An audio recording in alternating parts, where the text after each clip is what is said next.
As Hurricane Dorian recently made its way across Florida, I saw how life can just stop in the face of a natural disaster.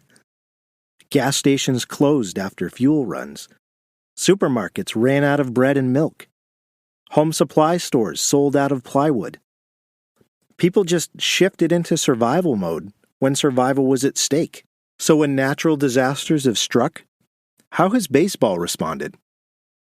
We'll look at some examples throughout history on today's episode of Rounders, A History of Baseball in America.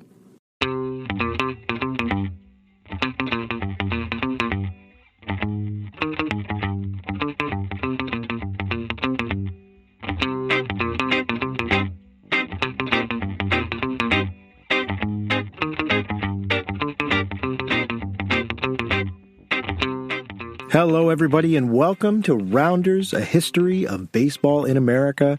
I am your host, Jeff Lambert. Well, I have to start off by offering some apologies for my absence. I went 4 for 4 in July, felt the wind at my back, everything was going great, and then August was just forget it. And we're into September now, too. It's been 6 weeks since the last episode, and that is just unacceptable, and I apologize. Some things happened. We ended up moving to a new place, which is great. We also had Hurricane Dorian roll through Florida, which was an interesting experience. My first hurricane, even though where we're located in South Florida, it didn't do much. Central Florida got the worst of it, but it was still an interesting experience nonetheless. And then had a couple travel engagements that took me away here and there. Combining all those together, it just got away from me. And, the sad thing is that I missed a big milestone because August was the 1-year anniversary for this podcast. And so I've decided that today is going to be the 1-year anniversary episode. This will mark 12 months since this podcast started.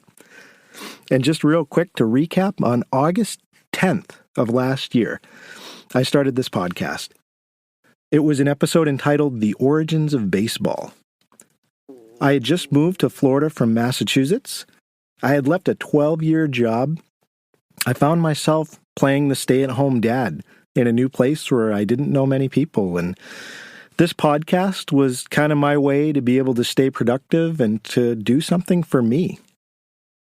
Since that time, I've been able to research some just amazing topics, and I've learned a new skill in podcasting, and I've met some really awesome people since that time. So where we are today, this show has grown to 23 episodes, including this one. The show's been listened to over 9,000 times, and we now have a per-episode audience of more than 500 people. I look over the past 12 months, and the journey has just been amazing, and I can't say thank you enough for each and every listener I have. Every single one of you, you're the best. I appreciate the emails, the messages on social media, the comments. It's been great getting to know each of you, and I'm really enjoying this, and I continue to keep doing it. So here's to another year of baseball for all of us to enjoy. And with that, just one more thing before we get into the episode.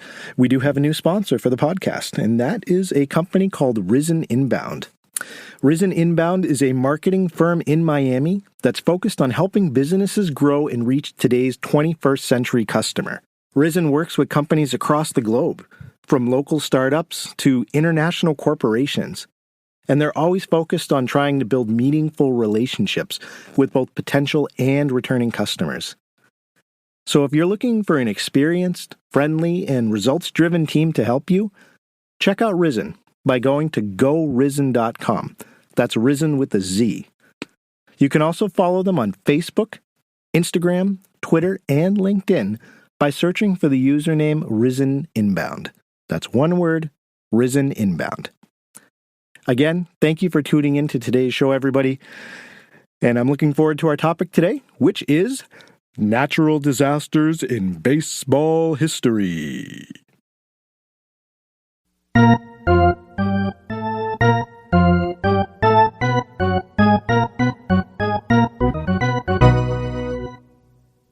Natural disasters have made some interesting interruptions to America's pastime over the years. While most documented incidents have occurred in the past 50 years or so, thanks to mass media, whether it's rain, snow, tornadoes, hurricanes, or even bugs, Mother Nature hasn't spared baseball from her wrath. So I've decided that we're going to look at 5 events, each of them in chronological order. I found so many examples of how the weather interrupted games throughout MLB history. I tried to narrow the focus to events that actually impacted the outcome of a game. There have certainly been other things that have happened that have either delayed starts or just been natural annoyances for fans and players. But the ones that we're going to talk about today actually impacted the outcome in some way, shape, or form. I even went through and found some game clips, some audio clips that you can hear from some of these games, just to give you a feel of what it must have been like to be there and watch some of these events unfold. So without further ado, let's get started. We are going to travel to Houston, Texas for our first incident. This occurred in 1976.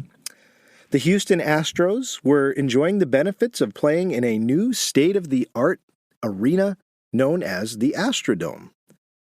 It was about 10 years since the unveiling of this arena, and the marvel was big for the time. It featured a dome, which was sorely needed as the Astros suffered frequent rainouts in their last outdoor stadium. The stadium also had the league's first animated scoreboard, which was nicknamed the Astrolight. Good name. It was also one of the first stadiums to use air conditioning as well. In fact, to make sure the airflow from the air conditioners didn't have a negative impact on breaking balls, Satchel Paige, the great Satchel Paige, came before the season started in full Astros uniform, and he threw out the first pitches in the Astrodome before the start of that season. He stated that the new stadium was, quote, a pitcher's paradise, end quote, because the lack of wind allowed for sensitive pitches to maneuver more easily. So going into this game about a decade after its opening, the Astrodome was supposed to be this rain-proof arena where this kind of stuff didn't happen. And they were so confident in that fact that the Astros actually stopped the practice of printing rainout rescheduled dates on their tickets, which was used to guarantee fans re-entry if a game was canceled due to weather. That's how confident they were. So let's fast forward to 1976 and talk about what happened. So the stadium was being enjoyed by the Astros. It was considered a modern marvel for baseball stadiums at the time. And so this leads into a scheduled game between the Houston Astros and the Pittsburgh Pirates.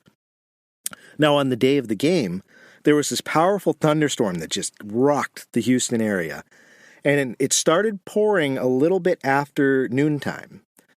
The players had arrived early for practice. They got there a little bit before 1 o'clock, so they got there when the rain started, but they didn't realize how bad things got so quickly.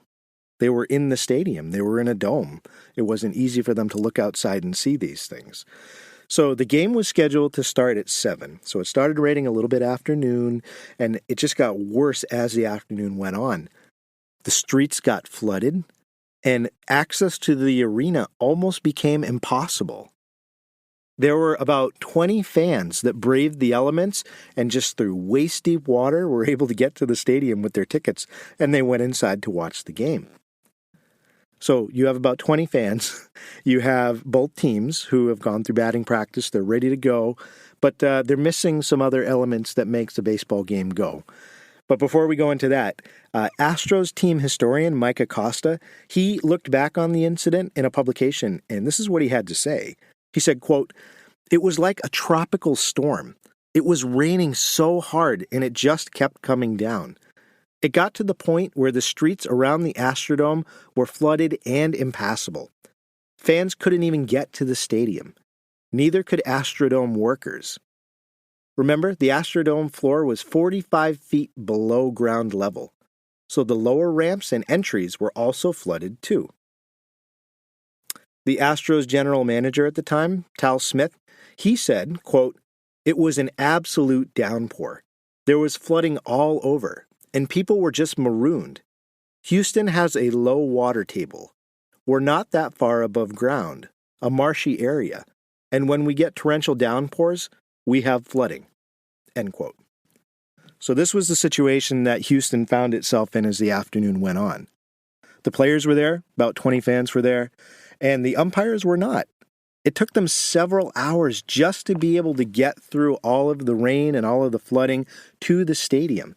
And I have to give them credit for even showing up in the first place. So they got to the stadium about 4 o'clock. So 3 hours after the players were there for BP. And between about 4 into 5 o'clock, the umpires knew, like, we can't have a game. Fans can't get here. It's a rapidly worsening situation. We don't even know how we're going to leave the stadium. So they started talking amongst each other. They talked to the team managers. They contacted the MLB administration. And about 5 o'clock, a little after 5 o'clock, with only those 20 fans in the stands, the umpires made the decision to call the game off. Now, the umpires knew how bad it was, but like I said, the players didn't really understand the situation that they were in. This wasn't just a regular rainout. The point when the players really realized something was going on was that water started to pour in through the outfield near where the roof was and started cascading onto that outfield scoreboard. And that's when it started to click like, oh, we may be in a tough situation right now. But what can they do? They're stuck. The game's canceled, but they had to wait out the storm. So, I have to give credit. The Astrodome employees and ownership thought, quick about it and said, well, we have to kill a couple hours. So, to wait out the storm, Astrodome employees that had made it to the game, they brought some tables out onto the field, and they set them up by second base, and they invited both teams to come out of the dugout and to have dinner together. The 20 or so fans that were in the stands that braved the elements, they were also invited to come down onto the field and eat with the players and the coaches right there on second base. That's awesome. So the Astrodome served everybody there in attendance. Everybody got a steak dinner, and there was tons of alcohol from players' recollections of the time. So they had a good evening.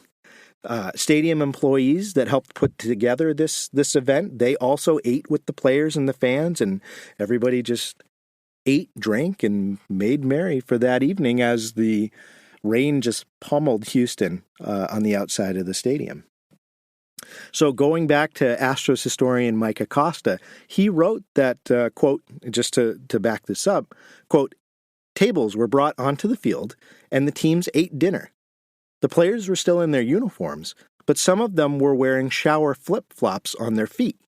The Astrodome staff ate with the players as well, end quote. Now, there's even a story that after the meal, with a good amount of alcohol in them, some of the Astros players decided to climb to the top of the dome and crawl on the catwalk. Probably not the safest thing to do in the middle of a natural disaster, but there you have it. So fast forward to about 8 o'clock at night. The meal's over. Everybody's ate and drank their fill. They have to decide what they're going to do, each and every person. The rain wasn't really letting up. It wasn't as bad as it was during the afternoon time, but you had flooding. So players, fans, and employees, they all had to make their way home or to their hotels as best as they could. So some players went down to the garage and tried to get to their cars, and some of the cars were flooded. They wouldn't even turn on. So they had to carpool with some of the other players whose cars were able to be in a position to be able to get through the flooded streets. So some players got out that way. Some players decided it wasn't worth it, that they didn't want to go through the flooded streets, and they actually slept in the Astrodome overnight. The ownership gave access to the luxury suites so players could go in and sleep in there. And some fans even reportedly decided to wait it out, and they slept in the stands that night. So the next morning rolled around, and the players and the fans that stayed overnight in the stadium got up, and they went to their cars or whatever transportation they had available to make their way back to where they needed to be. Astros second baseman Rob Andrews was quoted as saying after he left the stadium that morning, quote, "The drive home was surreal. No one was on the roads. As I got on the interstate by the dome, I had to weave through abandoned cars left and right where they stalled the night before. I couldn't shake the feeling I was in some kind of world-ending disaster flick," end quote. Now, I guess the irony in all this, with the rain coming in and the decision to keep the game going, it was canceled. and they had to make up the game anyways. So in July, the Astros traveled to Pittsburgh to be able to make up that lost game. Now, when all was said and done, after the rains disappeared, just to put into context how bad that storm was that hit Houston, it was reported that in that area in downtown Houston that they got over 10 inches of rain in less than a 24-hour period. That is a lot of water. So that is our first natural disaster that we see affecting the outcome of a game. Now, let's travel north. We started in the south with Texas. Now we go to, Canada. Toronto, 1977. So, 1977 is the year that the Blue Jays came into existence in terms of their entry into the MLB. And they were set to play their inaugural home opener, the first franchise game at Exhibition Stadium, which sounds like a real dump of a stadium from what I read. Toronto fans, if you ever went to Exhibition Stadium and you have a good story, I'd love to hear it. Send me an email. Now, this was before the Rogers Center was built, the one we're all familiar with, that nice indoor domed stadium. Exhibition Stadium was not like that. This was an outdoor stadium, and it was built for football. So, fast forward to April. It is the inaugural franchise game for the Blue Jays. Toronto residents are excited. The Chicago White Sox are coming to town to play them for that game. And Toronto residents woke up to a pretty chilly morning in April, even by Canada's standards. It was cold, almost too cold for a baseball game. And as the morning went on, snow started to fall. So what are they going to do? It's opening day. Do you postpone that? So the MLB commissioner and the president of the American League, they were both in town to watch this game. So they got together with team ownership, and the decision was made, let's play ball, and we'll keep an eye on the weather if it gets worse, as if almost freezing temperatures and snow on the ground wasn't enough. But that didn't stop Toronto fans. No. 44,649 fans showed up in winter gear to watch their newly minted Blue Jays take on the Chicago White Sox. Now, I just want to revisit this again. Not only is the weather horrible, Exhibition Stadium was not a baseball stadium. It was an old football stadium that was converted for baseball. Not only was it old, it had really bad drainage.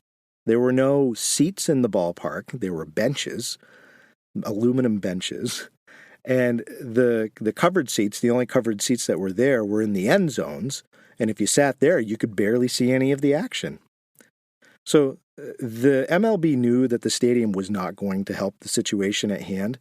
So they did the best they could. They told the groundskeepers to be ready to be able to get snow off the field and to do whatever they could to prevent the freezing. And to give them credit, they did that. So their job was to keep the field playable, and so they took the necessary steps. To give you an example, at game time, there was a dusting of snow on the field. So the umpires decided to start the game. The grounds crew actually borrowed a Zamboni from a local hockey rink to be able to go through and clean off the infield, which is a stroke of genius, which they did.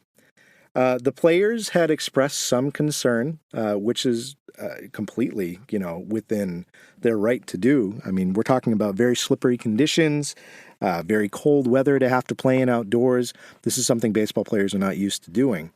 But the fans were there. They were excited. They didn't care. They were excited to see their new team play ball. Just to give you an example of maybe the mindset during this time, former Blue Jays owner and owner at the time, Paul Beeston, recounted the day in a publication saying, quote, "Fans were excited to be there. They didn't care. It was an experience. It was fun. There was this feeling of happiness and let's see what we've got there. You can only do that once. You can only be at that first game once, and that was it. And they were going to be there.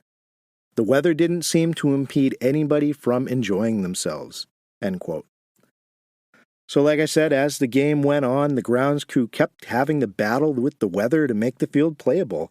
That Zamboni machine was out on the field, and I think I misspoke earlier. I said they borrowed it from a local hockey rink. They actually borrowed the Toronto Maple Leafs official Zamboni to use during the game. So they brought in the big guns for this.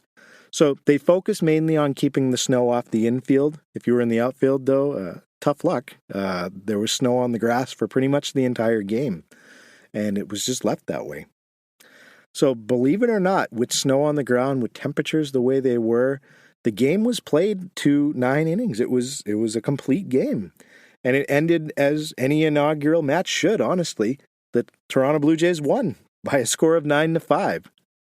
And again, just to give you a chance to kind of sit in that stadium at the time and kind of soak in what it's like to be in a winter storm baseball game, I'm going to play for you a few moments from the broadcast booth to get you a feel for what people saw and heard during that time.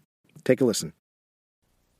The Blue Jays, as we mentioned, playing a charter member of the American League back in 1901. The Chicago White Sox played the very first game in the American League.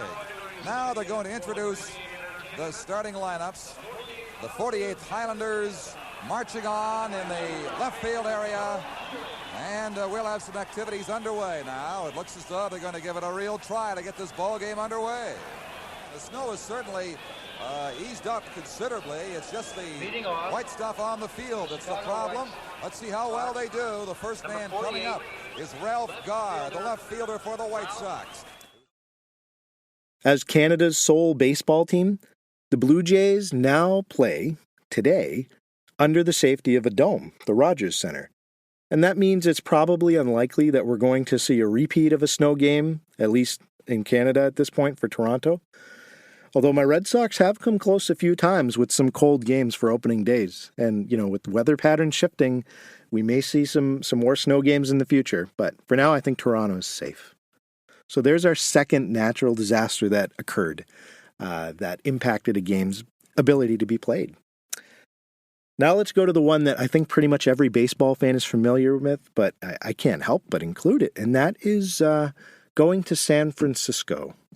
The year is 1989, and it was Game 3 of the 1989 World Series, which was played between the San Francisco Giants and the Oakland Athletics.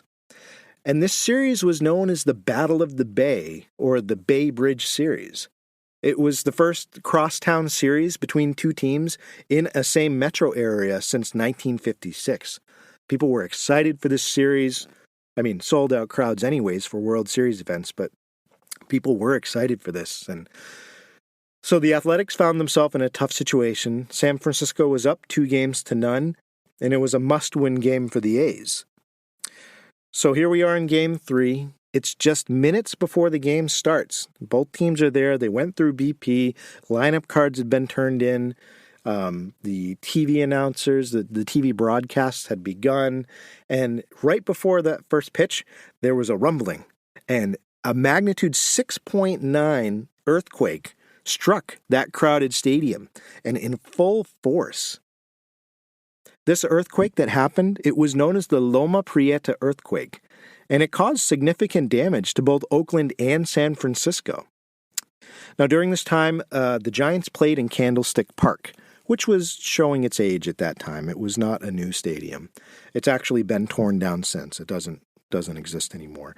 But the earthquake caused enough of a tremor where we actually saw the upper deck start to rain chunks of concrete down on fans below. The power went out completely in the stadium. Just imagine this. You're there for a World Series game. You have concrete starting to fall on your head. The lights go out. That must have been terrifying for anybody in attendance. I cannot imagine. And again, if you were at that game, or if you know someone that did and you have a cool story, send it to me and I'll mention it on a future episode. I'd love to hear about it. So, with all this happening, people just went nuts. They didn't know what to do. And rightfully so. I don't know what I would have done. So basically what happened is once the quake started, players from both teams rushed out onto the middle of the field. Police just instinctively formed a ring around the field to keep fans in the stands.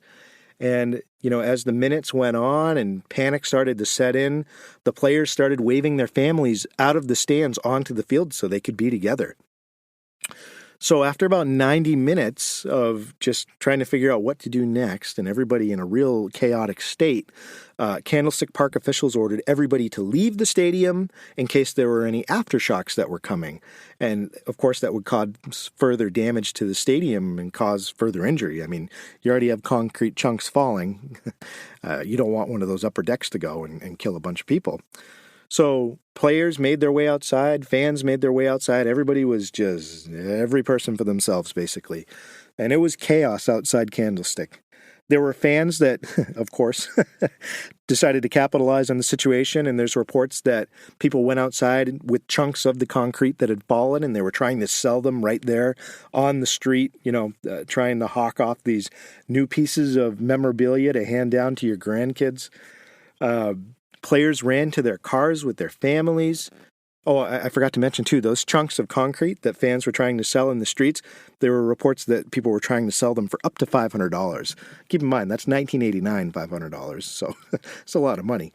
But you have players running to their cars with fans. They're trying to get to safety with their families. There were several reports after the event that players were, just like everybody else, stopping and getting food or gas. There was a report that Jose Canseco was seen at a nearby gas station pumping gas with his family in the car, and he was still in full uniform. So that hopefully kind of captures the chaos that happened that day. I mean, talk about a scary situation. Umpire Al Clark, who was slated to run that game, he was quoted after saying that, quote, "We didn't know what it was at first. When I realized, I got scared as hell. I don't know if I've ever been that scared. When I saw the wall shaking, I ran out onto the field. It was just unbelievable." Let's put this in perspective. How important is Game 3 right now? End quote. Again, let's just tune in to listen to the reaction from the game. We obviously have a broadcast audio that we can look at. It was Al Michaels and Tim McCarver that were calling the game that day. So let's just listen to a quick clip of their reaction when the quake struck. Second base, so the Oakland A's take. I'll tell you what, we're having an earth.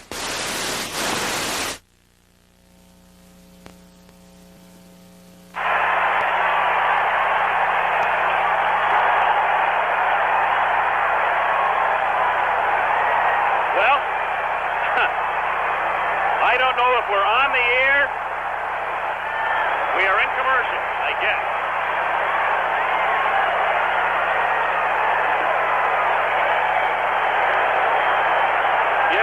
Yes, we hear you. I guess I don't hear a thing. I guess Dave Park. Well, I don't know if we're on the air or not, and I'm not sure I care at this particular moment, but we are. Well, folks, that's the greatest open in the history of television, bar none. Yes, it certainly did. We're still here. We are still, as we can tell, on the air, and I guess you are hearing us, even though we have no picture and no return audio, and we will be back, we hope, from San Francisco in just a moment. Now, after the aftermath of everything that occurred, the game was rescheduled, obviously. The rescheduled game was actually postponed for 10 days just to give time for stadium repairs and city infrastructure and telecommunications links to all be restored. The Giants went on to sweep that series. They beat the A's just 4-0, and they won the World Series. We have a few more stories to cover, so don't go anywhere, especially if you're driving. You don't want to do that.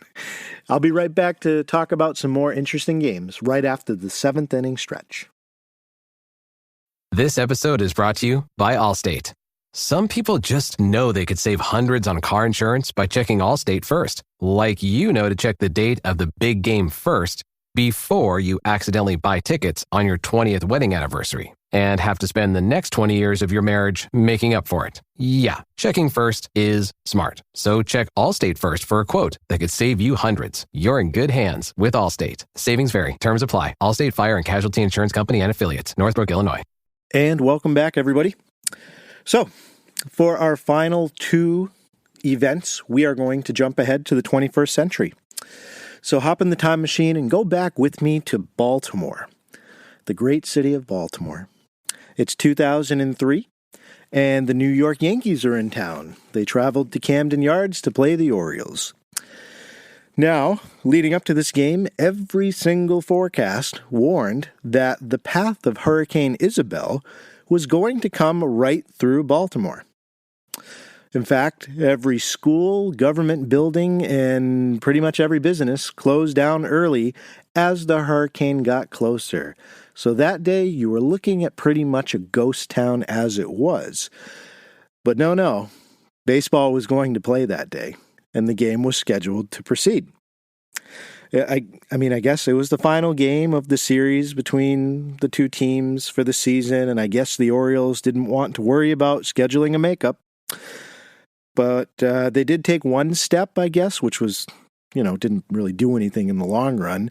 The game was originally scheduled for 7 o'clock at night, and they moved it up to an afternoon start to try and beat out the worst of the incoming storm. So here you have the Orioles and the Yankees. They are playing as a hurricane is bearing down on them in Camden Yards. And as the game progressed, the rain started, obviously, as hurricanes do, started to get steadier and steadier. And it got worse and worse. And the wind started picking up, and it got as fast as 35 miles an hour by the fifth inning. So you get to the fifth inning of the game, and both teams are like, this is not going to work. And the umpires got together, and they decided, we've played 5 innings. That makes it official. We just need to end the game. But there was only one problem, and the game was tied at 1. So they had to make a decision, and they decided to just call the game. And it was a tie, a 1-1 tie between the Orioles and New York. The MLB had to make a decision later on, and they decided that they were going to keep the stats intact for the game, but that, it wasn't good to end it on a tie, and they wanted to see the game replayed anyways. So they rescheduled the game for later that month. So after all that, in trying to keep that game on schedule in the midst of a hurricane, they had to make it up anyways. Now, the funny part, especially being a Red Sox fan, the Yankees were trying to get the heck out of Baltimore as the hurricane was getting worse, so they got to the airport, and they all got on the team plane, and they had some trouble getting off the runway because of the wind. It got to the point where the Yankees almost had to abandon the plane and take ground transportation out of the city to try and, again, get ahead of the storm that was already upon them, but they decided to give it one more shot, and the plane was finally able to take off, and it escaped in the middle of that storm. Wow. Talk about really chancing things there, New York.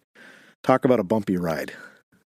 So that was an event that occurred in 2003, the hurricane game. So that brings us to our final event to discuss. I guess this isn't a classic natural disaster scenario.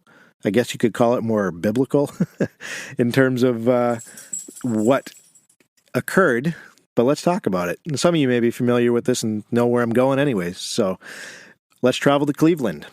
It's 2007, and Game 2 of the American League Division Series. The Yankees are playing at Jacobs Field, and New York had won Game 1 away from home, and that means the Tribe, they're looking to protect their home turf, and they want to even up this series 1-1 in the ALDS. So it's a hot night, unusually hot October night. The first pitch temperature registered at 81 degrees. Ugh, yuck. So the Yankees are up 1-0. They have a 1-0 series lead, and they're up 1-0 in this game. And they get to the 8th inning. They're holding on to this very slim lead, and they send out rookie Joba Chamberlain, who had been masterful so far this season. They sent him to the mound as the setup man to protect that lead and set up future Hall of Famer Mariano Rivera. But that is when all of a sudden things got unpredictably bad. A swarm of midges descended onto Jacobs Field. They got into the dugout. They got into the back of Chamberlain's neck and onto his arms. And you're probably asking yourself, what the heck is a midge? Well, a midge is about the size of a mosquito. Some are bloodsuckers, but many aren't. There's obviously different kinds. In this game, the midges, there were thousands of them, just swarmed onto the field and just went all over the players' bodies, especially on Joba. And they just swarmed and made it hard to see, and obviously having a bunch of little things land on your skin is more than a bit annoying. Whether they were the blood-sucking kind or not, I couldn't find a definitive report on that, even though I did find a couple articles that said players reported that they got bit by some of these bugs during the incident. So that probably brings you to the question in your head, where the heck did these bugs out of nowhere come from? Was it God being a Red Sox fan or God being an Indians fan? Well, there is a theory that has gained popularity in looking at this game. Joe Torre and Tom Verducci worked together to produce a book in 2009 called The Yankee Years. Haven't read it yet, but in that book, Verducci and Torre did a little homework, and they stated, quote, this perfect swarm resulted from the cleanup of Lake Erie about 10 years prior. That, combined with the unusual humidity and the game starting at 5:09 p.m., was exactly when it was the 45-minute period after dusk, which represented the midge's primary party time, end quote. So you've got these bugs just everywhere, in his eyes, in his ears, on his neck. They're bothering the batters too. Everybody's bothered by it, but Chamberlain really struggled with it. So he's got to keep pitching.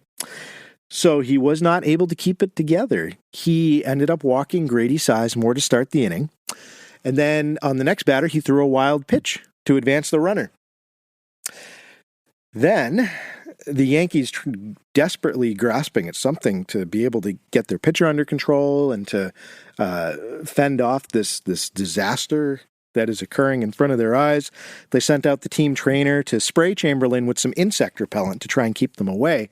The problem was the insect repellent that they used actually was like an attraction to the midges, and even more started getting on Joba as he was trying to pitch. So it made the situation worse. And so, like we said, he walked a guy, he threw a wild pitch to advance the runner. He ends up throwing another wild pitch, and that brought around the tying run, and now you have a tie game, 1-1. So he leaves the inning, the Yankees blew their lead, and the game continues, and Indians pitcher, oh no, I didn't put his first name in. Last name Carmona. Ooh, someone leave me a comment on his first name. That's a research error on my part. Took the mound. He was working on a complete game. He had only let up 3 hits on 1 run, pitching a gem. He came to the mound for the Indians and pitched masterfully that inning. Actually struck out Alex Rodriguez on 9 pitches to end that inning. And you got to ask yourself, why did they bother Joba so much and not Carmona? And the answer probably may have been that Carmona did a lot of his minor league pitching in Arizona when he was in the farm system for Cleveland. And there are photos of Carmona kind of in different situations peering over his glove with bugs in his face, and it just seemed to be a normal occurrence for him while he played in the minors. So he could have been a little bit more used to the situation than Joba was. But he didn't let the bugs bug him, and he ended up completing the game. He pitched a complete game, like I said.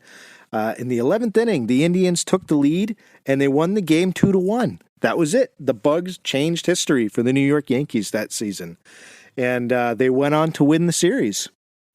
So after the game, reporters came up to Derek Jeter, and I think he had the best quote during all the post-game interviews, and he said, quote, "Just when you think you've seen it all, that's home field advantage," end quote. So the midges definitely changed history, the course of history there. Joba Chamberlain, poor Chamberlain, he's since laughed it off since that outing, and he even shared in a later interview that, quote, they had the MLB auction at the end of the year, and they sold that can of bug spray. I actually met the kid that bought it in spring training the next year, end quote. Never missed a chance to make a buck there, baseball, huh? Major League Baseball. Now, this game obviously had some repercussions. It knocked the Yankees out of the playoffs. Manager Joe Torre, who was, manager at the Times, he referred to the bug game as one of his greatest regrets. And after that loss, the Yankees found themselves tied in that series. They weren't out of it yet, but George Steinbrenner decided to open his mouth and said in an interview that Torre's contract would be voided. It would not be renewed if the Yankees didn't defeat the Indians in that series. And like I said, the Indians went on to win that series. So in the offseason, the Yankees offered Torre a renewal contract, but it was some lowball contract laden with all these incentives, and Torre was more than a little bit hurt. The guy won multiple championships with the Yankees, and he turned it down, and that marked the end of his time with the Yankees. So, what could have happened if the Yankees had been able to win that game and go on to win that series? Who knows? Who knows? So, that is the bug game. And there are some other honorable mention games that I want to just share with you. In 1988, the Texas Rangers hosted the Toronto Blue Jays. This was an outdoor game, and it's one of the hottest games on record, as both teams played in 109-degree weather. Yes, you heard that right, 109 degrees. It's amazing nobody dropped dead. In 2013, just to show the opposite, the Colorado Rockies were playing their home opener against the Atlanta Braves, and the start of game temperature for that game was just 27 degrees. 27 degrees, below freezing. Stadium staff had to clean snow off the field before the start of the game. So it's right up there with the Toronto game, that's for sure. Wasn't their inaugural game, but certainly a cold one. In 2017, the LA Dodgers were playing the Houston Astros in the World Series, and that game got to 103 degrees, and that was in October. And then lastly, but not leastly, this current season in 2019, we saw the San Diego Padres playing in Los Angeles against the Dodgers when an earthquake that registered 6.4 hit and certainly caused some tremors and some scares, but there was no stadium damage and ended up not affecting the outcome of the game. So there you have it, ladies and gentlemen. Throughout baseball history, we've seen the weather play the role of third team in deciding a game's outcome. And honestly, as climate change continues and weather patterns shift, baseball is more than likely going to see an increase in dealing with weather interfering with our national pastime. How will they respond? Hopefully in a better way than some of the examples we've seen today. Thanks again for tuning into today's episode. Again, I appreciate your support. Here's to another year of some fun episodes. Remember to share the podcast with a friend, please. It's always good to pick up new listeners, especially baseball fans and people that just love history in general. And you can help me by leaving a review on the podcast app of your choice. It can be iTunes, it can be Overcast, it can be Stitcher, whatever your flavor is. Just take a moment, leave a review. Doesn't even have to be a written review. Just give me some stars. That helps me get in front of new listeners, and that's always the goal. Ladies and gentlemen, remember there are only two seasons: winter and baseball. We'll see you soon.